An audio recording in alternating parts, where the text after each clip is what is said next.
Well, he's looking for his talk. In U.S. actually, over 96% of the fellowship program, they have offered the robotic training. And 10 years ago, that was only 20%. And that was expanding. And when it moves to the minimally invasive staging endometrial cancer, it's considered now as a standard of care. And is it the same in Egypt or is it the same in Europe? Anybody wants to make remarks on that? For endometrial cancer, staging endometrial cancer. Sorry, what percentage? Yeah, laparoscopy. Is it the standard care? Laparoscopy, minimally invasive staging of endometrial cancer? The NICE is now recommending that we should do at least 50, and I think ambitiously 70% of endometrial cancers laparoscopically. I have to say the latest figures, which are in public domain from the beginning of up to 2010, only 20% of the endometrial cancers are done laparoscopically in the UK. Our personal experience in our center varies a little bit from year to year, between 60 and 70%. And we are there what the NICE is recommending, but it took us good 12 years to get there. It's like the whole team is involved. Thank you very much. We'll start, and sorry for the little delay. This is where I practiced over the last 7 to 8 years in Manchester at the Christie Hospital, where they've got the robot. This was the second robot to be installed in the United Kingdom after London. And this is the new building of the Christie. This was built by a public-private partnership. So it's a model for investing in healthcare. So a private company built this hospital that will treat private patients, but also there is a couple of floors for the NHS patients, the public patients, to be used. And after 20, and the profit from the private patients will be equally divided 50-50 between the Christie and that private company. And after 20 years, that building will belong to the Christie completely. So it's a very good deal. And it was one of the largest clinical trials units in that building, actually in the world.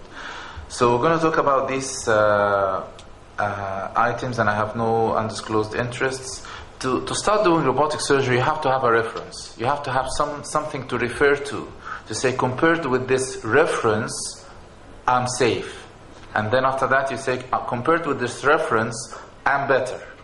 Okay? Or I'm equal but cheaper. But you can't say, I am, compared with this reference, I'm safe, equal but more expensive.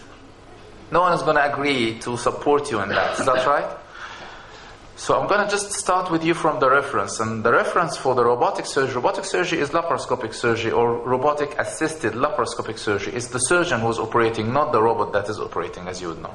So NICE in 2007 issued the guidance on the evidence supporting laparoscopic hysterectomy technique and safe laparoscopy. And to cut it really very short up to the point, they said, okay, you can do it. It seems safe. They extrapolated evidence from laparoscopic hysterectomy on the benign conditions, and they said you have to have really three mandatory pillars to start doing this in your routine practice. And they are informed consent of the patient, not informed consent of the literature. It's not good to say, well, I'm going to do your laparoscopic hysterectomy. I might injure the bladder, but the incidence of that happening to you is 1 in 1,000. And you've only done 2 laparoscopic hysterectomies. So you cannot counsel patients from the literature. You counsel patients from your own practice. So you say, well, in the literature is the incidence 1 in 1,000. We haven't done as many here, but we have had good training, and I hope that you will be better. But at least the patient knows a figure and knows that your center hasn't done that, okay?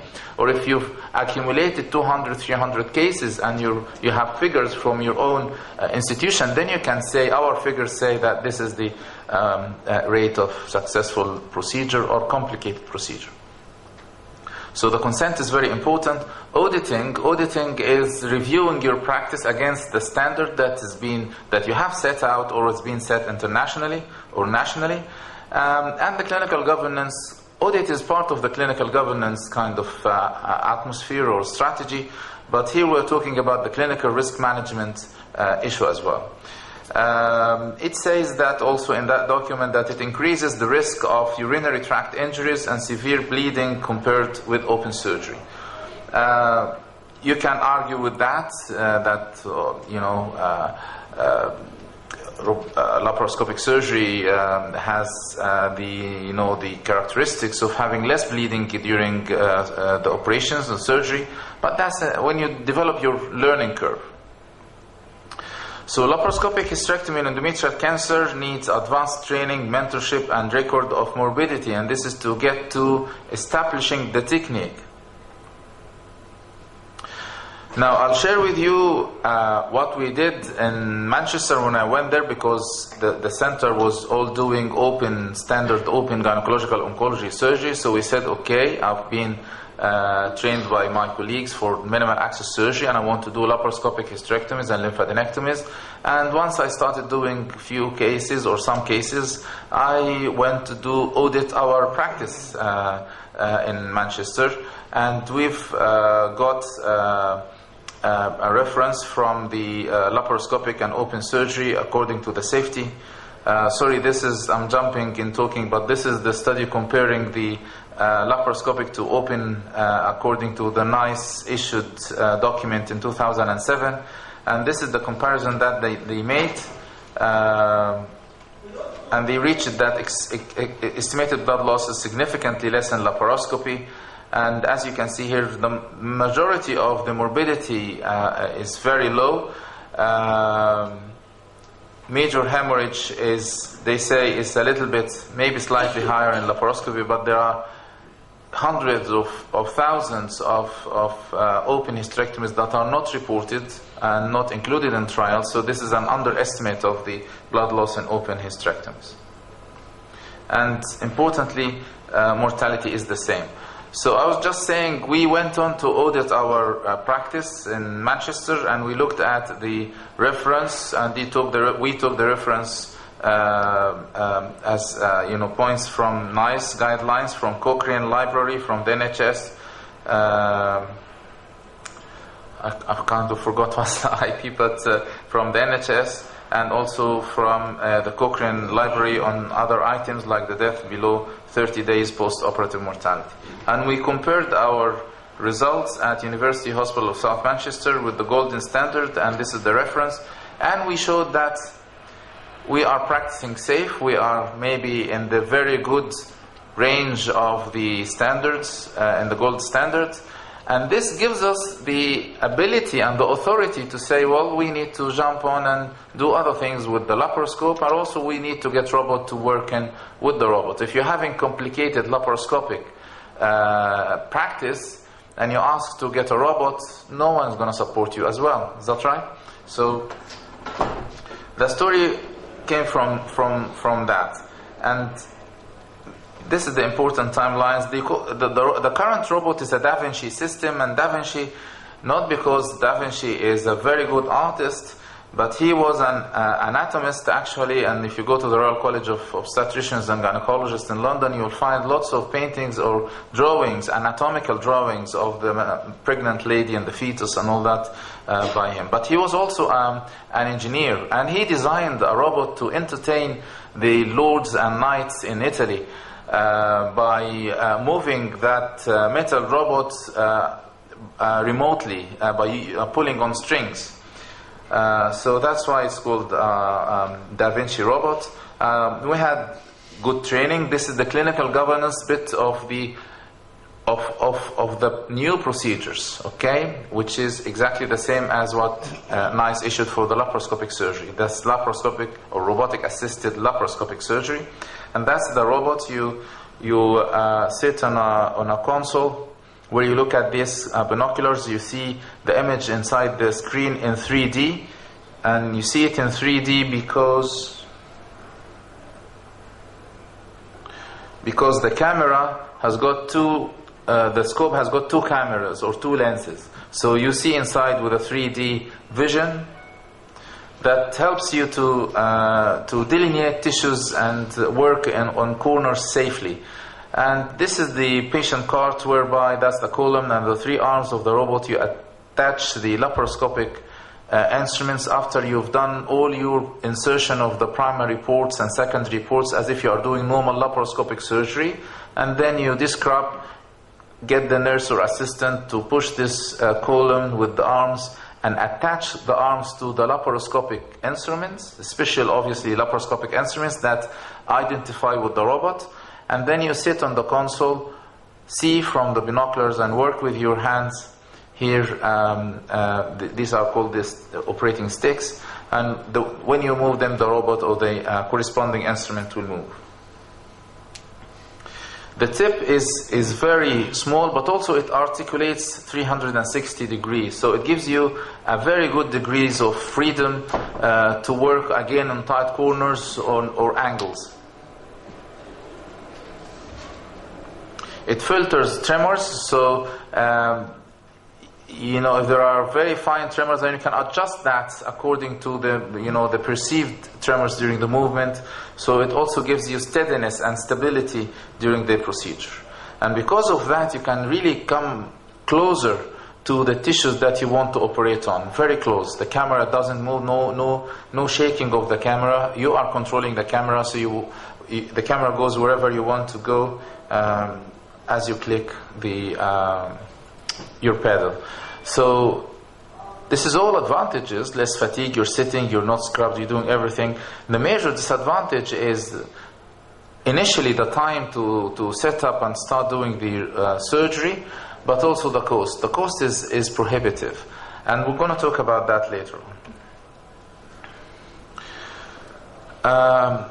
In a nutshell, the robots were sold because of it, on the notions that it has less hospital stay, so you save hospital beds, so you save money by discharging patients early from the hospital, less pain, faster recovery, less blood loss, fewer transfusions, less conversion to laparotomy, wider spectrum of minimal access surgery utilization.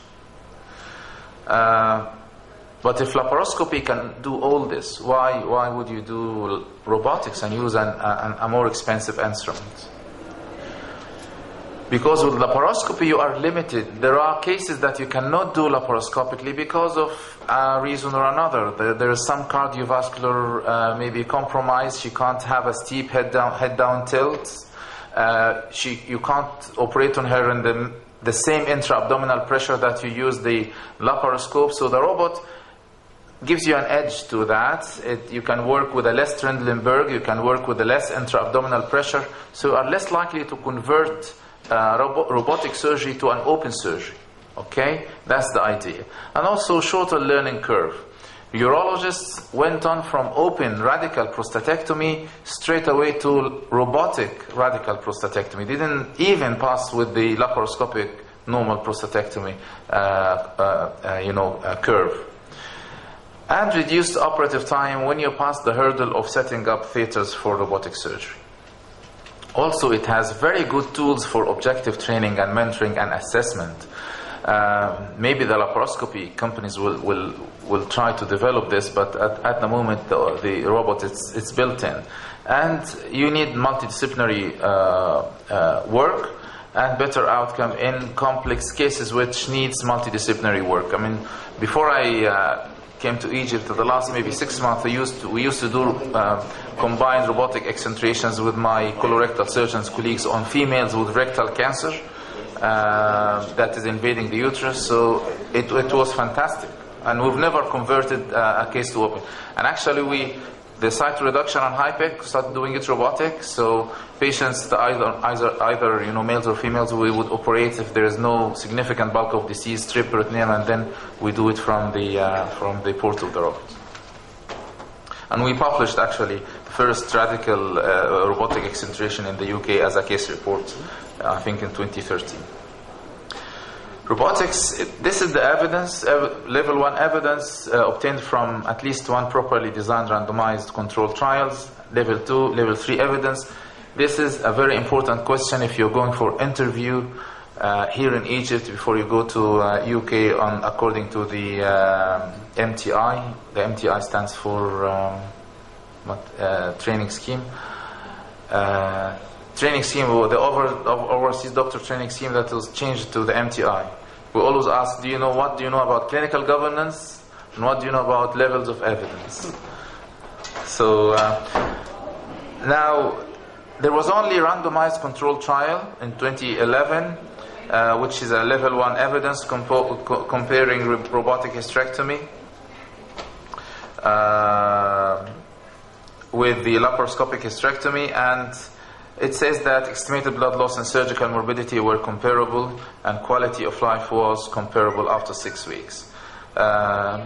This is just to say I am safe compared with this reference. This is back to what we said first. So the reference is laparoscopy or open surgery, for example, and you just want to say I am safe, I'm not causing complications. Cochrane collaboration said that currently the limited evidence showed that robotic surgery did not benefit women with benign gynecological disease in effectiveness or in safety. What did they mean that it is comparable? It just wanted to say that actually it's not better. So they worded it in a way that to say it did not benefit them. You didn't offer any advantage in doing robotic hysterectomy or robotic myomectomy, for example, over laparoscopic procedures if you can do it. If your institution does not offer it and you bring a robot to offer it to your patients, then you've benefited your patients. But otherwise, what is the benefit? But they asked for further well-designed randomized controlled trials.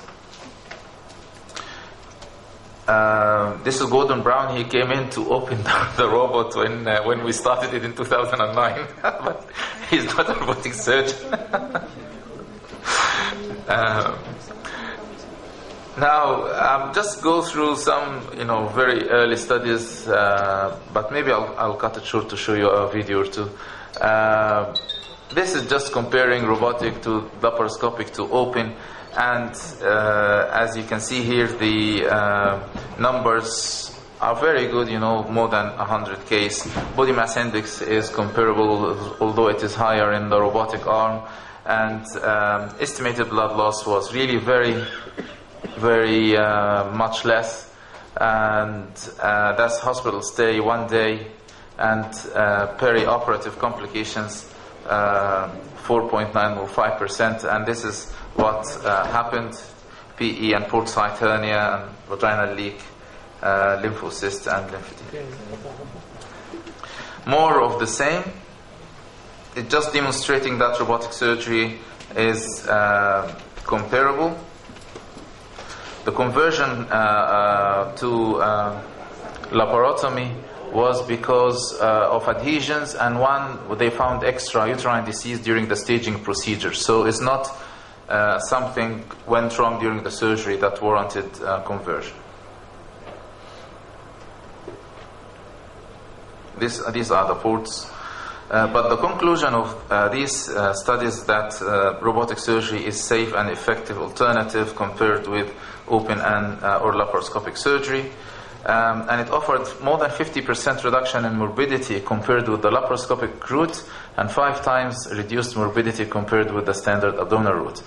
Don't forget that the phenotype of endometrial cancer patients is that they are of a high body mass index, and they have maybe high blood pressure and diabetes. So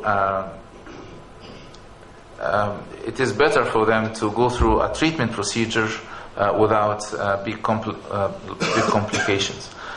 One of the things that is good for robotic surgery is that the learning curve continues to decline. So if you start developing your expertise in the standard staging for endometrial cancer, and then you move on to pick up more difficult cases to stage, like obese cases and that, you don't have a very steep learning curve or plateaued curve. You just maybe transiently 1 or 2 cases, and then you continue to build up experience. You do it in less time, you do it more efficiently. And that's on the contrary for laparoscopic surgery. If you develop your expertise and you start picking up really more difficult cases, then you will go through a little bit or relatively longer learning curve. The abdominal